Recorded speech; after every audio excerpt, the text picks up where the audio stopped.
Bien, hermanos, Dios les bendiga. Vamos a estar hablando, ya entrando en el tiempo del Adviento, o sea, la preparación para la Navidad. Vamos a leer un pasaje que lo encontramos en el Evangelio según San Lucas. Evangelio según San Lucas. Capítulo 1 del Evangelio según San Lucas, versículos 39 al 56. Capítulo 1, versículos 39 al 56.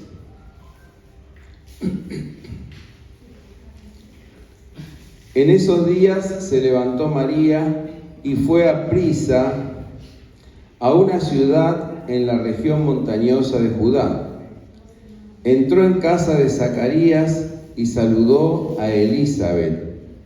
Y aconteció que cuando Elizabeth escuchó el saludo de María, la criatura saltó en su vientre, y Elizabeth fue llena del Espíritu Santo. Y exclamó a gran voz y dijo: Bendita tú entre las mujeres, y bendito el fruto de tu vientre. ¿De dónde se me concede esto, que la madre de mi Señor venga a mí? Porque he aquí, cuando llegó a mis oídos la voz de tu saludo, la criatura saltó de alegría en mi vientre. Bienaventurada la que creyó, porque se cumplirá lo que le ha sido dicho de parte del Señor. Y María dijo: Engrandece mi alma al Señor, y mi espíritu se alegra en Dios mi Salvador, porque ha mirado la bajeza de su sierva. He aquí pues, desde ahora me tendrán por bienaventurada todas las generaciones, porque el Poderoso ha hecho grandes cosas conmigo. Su nombre es santo, y su misericordia es de generación en generación para con los que le temen. Hizo proezas con su brazo, esparció a los soberbios en el pensamiento de sus corazones, quitó a los poderosos de sus tronos y levantó a los humildes. A los hambrientos sació de bienes y a los ricos los despidió vacíos. Ayudó a Israel, su siervo, para acordarse de la misericordia, tal como habló a nuestros padres, a Abraham y a su descendencia para siempre. Y María se quedó con ella como 3 meses y regresó a su casa. Vamos a orar, hermanos. Señor, pedimos que al leer tu palabra, tu Espíritu sea guiando, ungiendo, inspirando y moviendo los corazones. En el nombre de Jesús, amén. Este precioso himno que exclama María, que pronuncia María, se llama el Magnificat, porque dice: engrandece mi alma al Señor, magnifica mi alma al Señor. Pero todo lo que rodea precisamente este acontecimiento es algo en donde la fe está muy involucrada. Fíjense ustedes que María visita a Elizabeth. María ha recibido un anuncio, el anuncio de que Elizabeth, una mujer estéril, una mujer ya pasada el tiempo de la posibilidad de embarazarse y de alumbrar, justamente ha quedado embarazada. Una señal, una obra del Señor. Y entonces dice que María fue deprisa a visitar a Elizabeth. O sea que aquí, cuando se dice que Elizabeth ha quedado embarazada, la palabra que encontramos allí en el versículo 37 es: porque ninguna cosa es imposible para Dios. ¿Ven? Aquí ya comenzamos con la fe. Ninguna cosa es imposible para Dios. Es posible por fe. Bien, María entonces deprisa sale, llena de fe, a ver esta señal que Dios había anunciado. Y les digo que desde donde estaba María hasta esta región montañosa, que se ha identificado la localidad con Hebrón y con algunas otras ciudades más, había prácticamente como 140 kilómetros, o sea, 3 días mínimamente de viaje hasta el lugar. Ahora, la Navidad, este anuncio, este tiempo de Adviento, es precisamente un ambiente de fe. Hay un anuncio que Dios ha hecho, una señal maravillosa en esta mujer ya avanzada en edad. Hay una mujer que deprisa corre, ¿no es cierto?, para ver lo que el Señor ha hecho. Hay que comprobar lo que el Señor ha hecho, hay que comprobar lo que el Señor hace. Esto nos recuerda aquel pasaje de Ana, ¿no es cierto?, en 1 Samuel 2, del 1 al 10, donde también Ana era la esposa de Zacarías, el sacerdote, y no podía quedar embarazada y ya estaba avanzada en edad. Sin embargo, Dios obró, porque para Dios no hay nada imposible. El Señor obrando, el Señor obra. En este tiempo de Navidad, de Adviento, tenemos que pensar cómo el Señor obra. Y realmente nos preguntamos cómo confiar. ¿Cómo confiar cuando vivimos atravesados por dificultades? ¿Cómo confiar cuando vivimos atravesados por adversidades, por injusticias, por violencias, por cambios tan abruptos en muchas cosas, por la pobreza, por el sufrimiento? Sin embargo, hay que confiar en el Señor, y este tiempo de Adviento es un tiempo de confianza, es un tiempo de fe.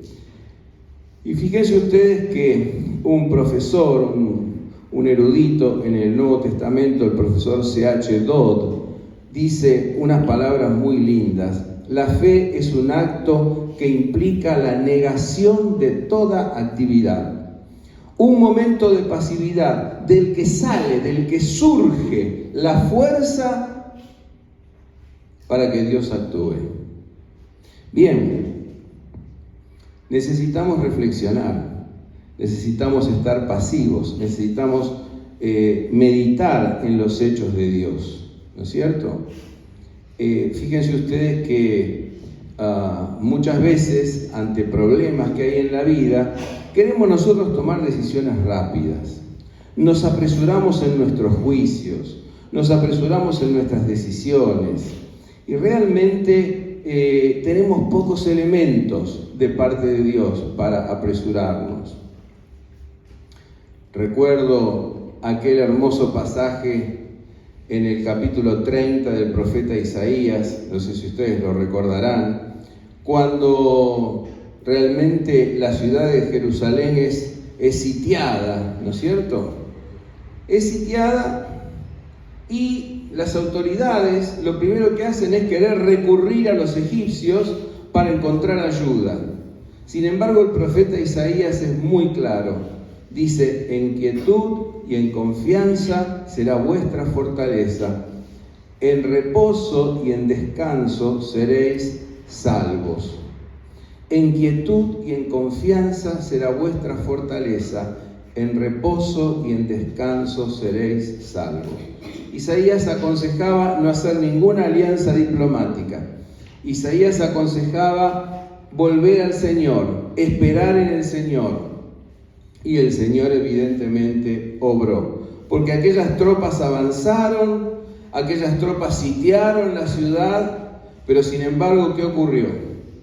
Dios mandó la peste bubónica y el campamento fue desquiciado. Todos salieron, todos se fueron, y bueno, Dios obró. Dios obró a su modo, Dios obra a su manera. Por eso que aquí entonces dice: bienaventurada la que creyó, porque se cumplirá lo que le ha sido dicho de parte del Señor. Bienaventurada la que creyó. La fe Aquí está presente la fe.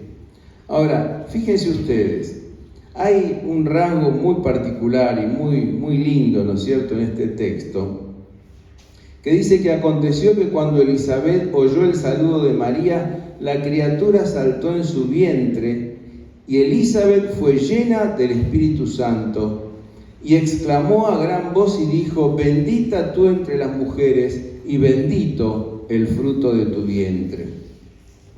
Ese bebé, que habría de ser Juan el Bautista, ese bebé que estaba en el vientre de Elisabet, justamente fue consciente proféticamente de que el niño que estaba en el vientre de María era el Mesías. Esto es lo que nos está diciendo el texto, ¿no es cierto? Y Juan el Bautista saltó en el vientre de María, y Elisabet fue llena del Espíritu Santo, y el Espíritu Santo inspiró y llevó a exclamar justamente a Elisabet estas palabras: bendita tú entre las mujeres, y bendito el fruto de tu vientre. ¿De dónde se me concede esto? ¿De dónde se me concede esto, que la madre de mi Señor venga a mí? Maravilloso, ¿no? La madre de mi Señor. El que estaba en el vientre de María era el Señor de Elisabet, era el Señor de María, era el Señor de señores, era el Rey de reyes. Entonces, un niño que salta en el vientre precisamente de Elisabet, Elisabet llena del Espíritu Santo, y Elisabet llama a aquel niño que será Jesús, su Señor. Bienaventurada la que creyó, porque se cumplirá lo que le ha sido dicho de parte del Señor. Ser bienaventurado es más que ser feliz, porque ser feliz tiene que ver con un estado interno meramente, pero ser bienaventurado es tener un destino, ¿no es cierto?, de felicidad. Y bueno, cree justamente en que se cumple lo dicho de parte del Señor, que se cumple la palabra del Señor. Pero al responder María a esto, pronuncia el Magnificat. El Magnificat se llama así por las primeras palabras: engrandece, magnifica. Magnifica mi alma al Señor. Y este Magnificat se puede dividir en dos partes, del versículo 46 al 50 y del versículo 51 al 55. Del 46 al 50 encontramos una alabanza a Dios por su grandeza. Se alaba a Dios por su grandeza. Y del 51 al 55 se declara la justicia redentora que traerá el Mesías. Bien, la fe de María la lleva a exaltar a Dios por sobre todas las cosas y a declarar la obra del Mesías. Nosotros en esta Navidad debemos decir con ella estas dos cosas. Primero, engrandece mi alma al Señor. Engrandece mi alma al Señor. Y mi espíritu se alegra en Dios, mi Salvador. Engrandece mi alma al Señor y mi espíritu se alegra en Dios, mi Salvador. ¿Lo decimos juntos? Engrandece mi alma al Señor y mi espíritu se alegra en Dios, mi Salvador. ¿Por qué hemos de engrandecer al Señor? ¿Por qué hemos de alegrarnos en Él, que es nuestro Salvador? En primer lugar, porque ha visto la bajeza de su sierva. María, en algún sentido, es nuestra representante. María y el pueblo de Dios, por ejemplo, en el capítulo 12 del Apocalipsis, se confunden. Bien, ¿por qué? Ella es representante del pueblo de Dios. Y ahora entonces aquí dice, debemos engrandecer al Señor porque Él es grande y debemos alegrarnos en su salvación, porque Él ha visto la bajeza de su sierva. Desde su grandeza, desde su alto solio, Él vio nuestra pequeñez, vio la pequeñez de María, vio la pequeñez de cada uno de nosotros, vio tu pequeñez y vio mi pequeñez. Vio nuestra debilidad, vio la debilidad de ella y vio la debilidad nuestra. Vio la falibilidad de ella y vio la falibilidad nuestra. Vio que ella era corruptible y que nosotros también lo somos. Pero sin embargo, dice, aún mirando esta bajeza, su misericordia es de generación en generación. Su misericordia es de generación en generación. Todas las generaciones alaban la misericordia del Señor. Una misericordia que, aún viendo nuestra bajeza, se hace realidad en cada una de nuestras vidas. Se hace presente en cada una de nuestras vidas. ¿Por qué? Porque el Señor nos ha hecho grandes cosas. El poderoso ha hecho grandes cosas conmigo.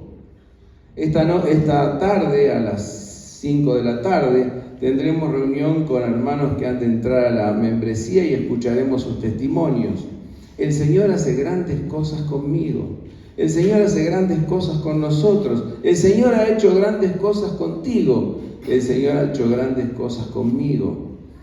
Y esto es lo que declaramos. El Señor ha hecho grandes cosas. Fíjense ustedes lo que dice luego.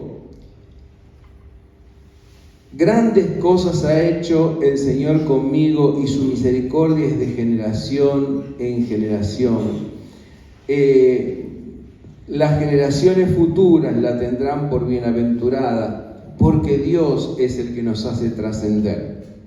Dios es el que hace trascender cada obra nuestra. Dios es el que hace trascender su reino.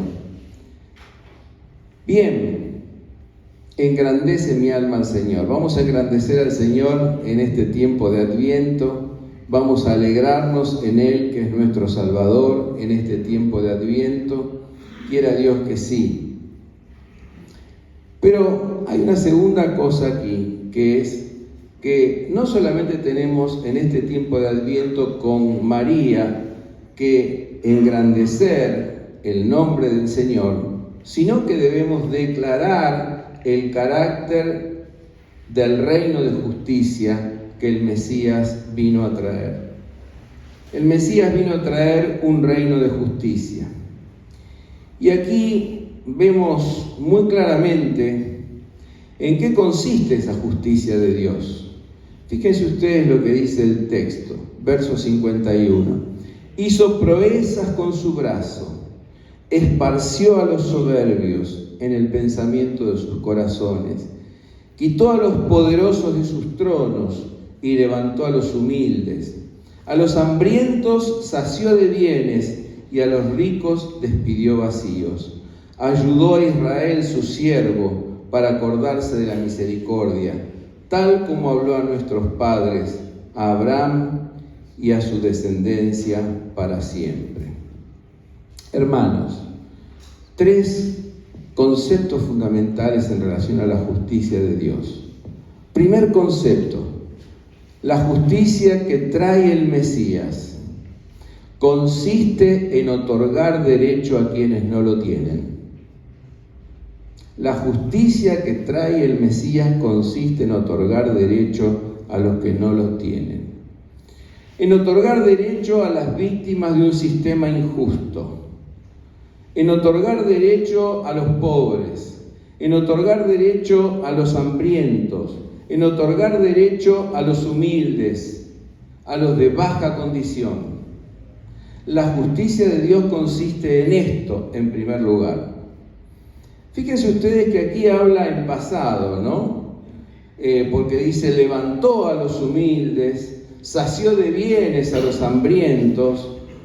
Es que son aoristos, constituyen un tiempo en el griego en donde los hechos pasados anticipan lo que Jesús hará, pero también los hechos pasados se proyectan al futuro reino mesiánico, al futuro reino que establecerá el Mesías.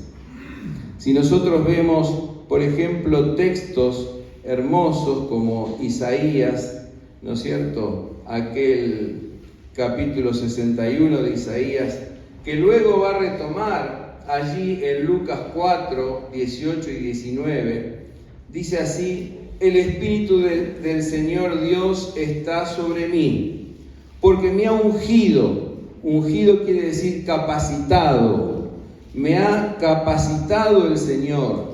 Me ha enviado a anunciar buenas nuevas a los pobres, a vendar a los quebrantados de corazón, a proclamar libertad a los cautivos y a los prisioneros apertura de la cárcel, para proclamar el año de la buena voluntad del Señor, o sea, el año del jubileo, y el día de la venganza de nuestro Dios, para consolar a todos los que están en duelo, para proveer a los que están de duelo por Sión, y para darles diadema en lugar de ceniza, aceite de regocijo en lugar de luto, y manto de alabanza en lugar de espíritu desalentado. Ellos serán llamados robles de justicia, plantío del Señor, para manifestar su gloria. Mis hermanos, aquí tenemos claramente, ¿no es cierto?, este primer punto, la justicia de Dios, esa justicia que otorga derecho a las víctimas.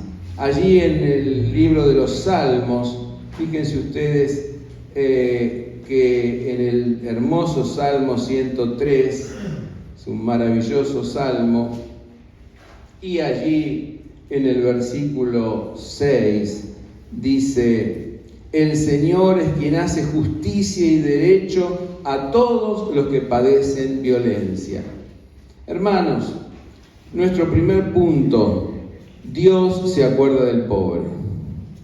Dios hace justicia al pobre, al hambriento, al que tiene necesidad.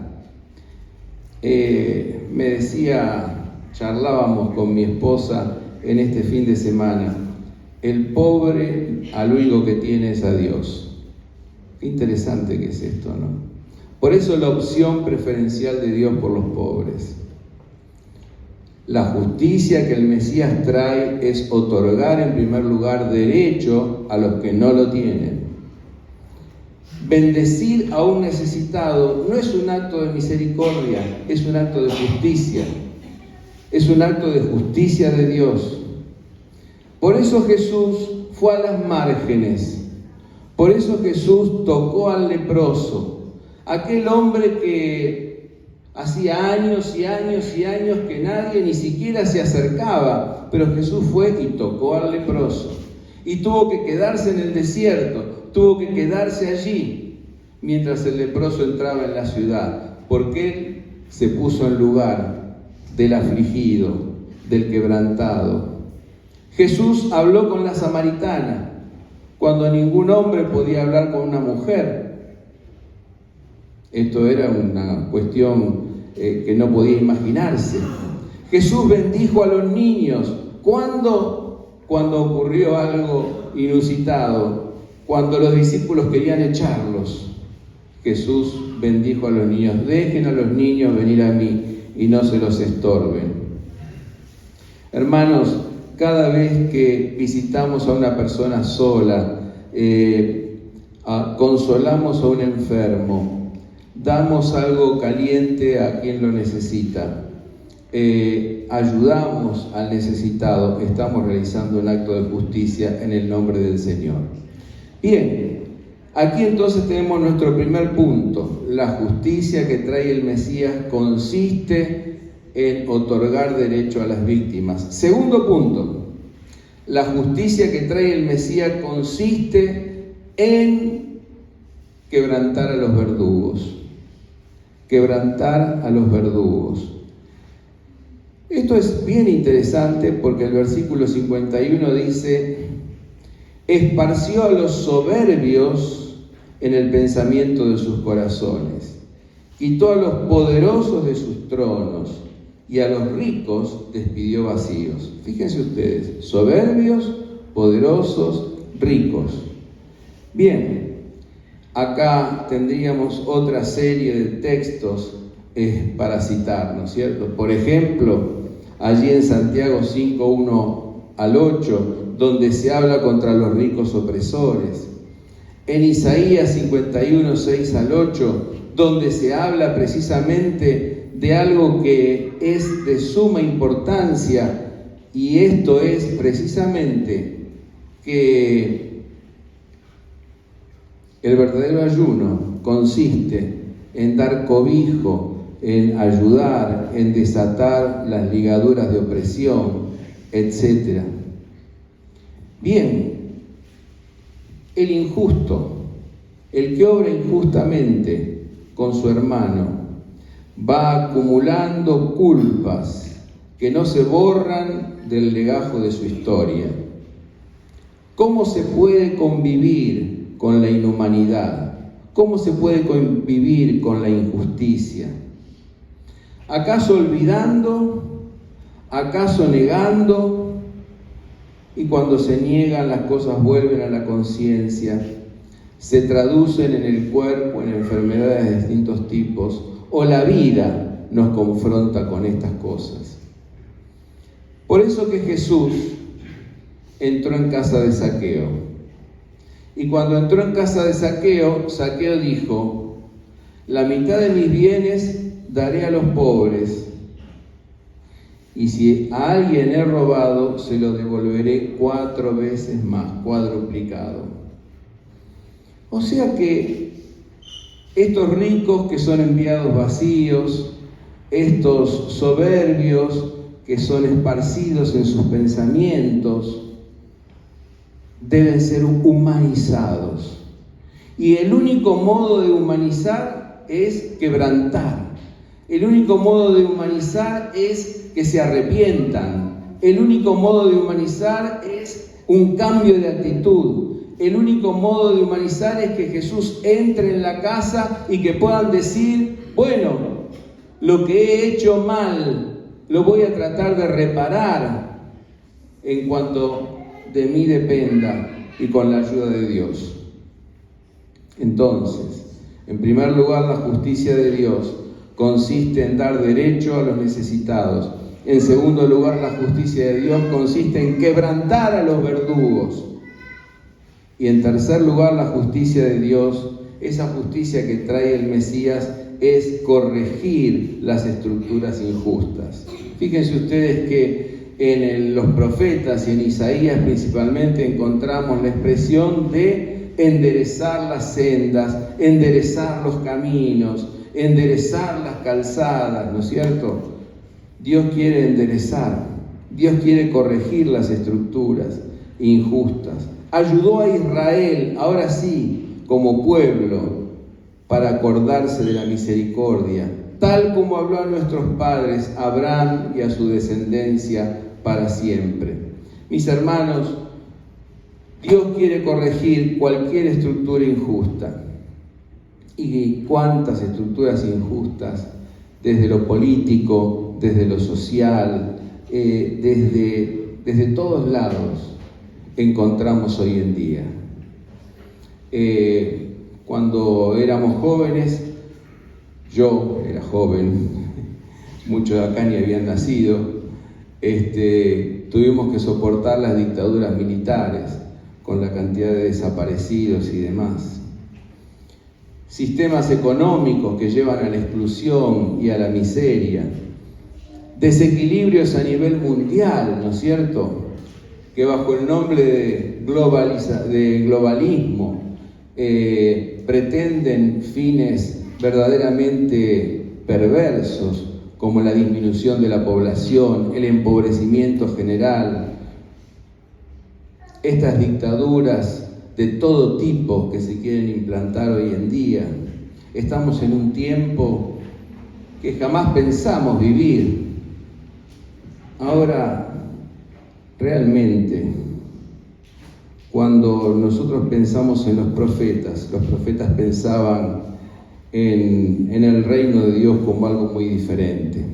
En Isaías 11, del 6 al 8, se pensaba en el reino de Dios como aquel reino en donde el lobo comparte con el cordero, donde las rejas se convierten en arados y las lanzas en podaderas, donde la paz y la justicia se dan la mano, ¿no es cierto? Donde el amor y la verdad se besan. Mis hermanos, estamos en tiempo de Adviento. Estamos llamados a magnificar el nombre del Señor, pero a declarar la justicia del reino del Mesías. Para que haya justicia, nosotros tenemos que permitir que el Mesías entre a nuestros hogares y a nuestra vida. Para aprender lo que es la justicia, nosotros debemos permitir que el Espíritu de Cristo, el Espíritu del Mesías, entre en nuestros corazones y entre en nuestras familias y entre en nuestros hogares. Por eso que decimos, levantemos nuestros corazones, levantémonos nosotros mismos, abramos nuestra vida y digamos, engrandece mi alma al Señor, engrandece mi alma al Señor.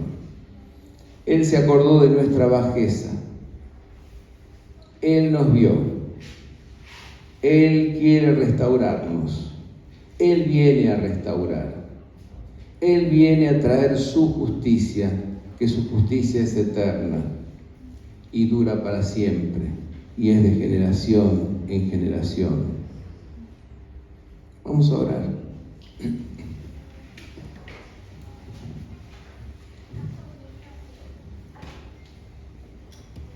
Señor y Dios, nuestro corazón te engrandece, nuestra alma te alaba. Señor, quisiéramos en esta hora decir junto a María, engrandece mi alma al Señor, y mi espíritu se alegra en Dios mi Salvador. Deseamos, Señor, que cada alma aquí presente, cada persona aquí presente pueda experimentar esa salvación que viene de ti, para engrandecerte, para comenzar a vivir en la justicia de tu reino, que trae derecho, que trae quebrantamiento, que trae luz y discernimiento. Señor, que tu Espíritu Santo pueda entrar a nuestros corazones y abrimos nuestro corazón de par en par, para que tu Espíritu Santo haga una obra de gracia en cada uno de nosotros. Brille tu luz sobre nuestras vidas y sobre nuestros hogares. Lo pedimos en el nombre santo de Jesús. Amén y amén. Amén.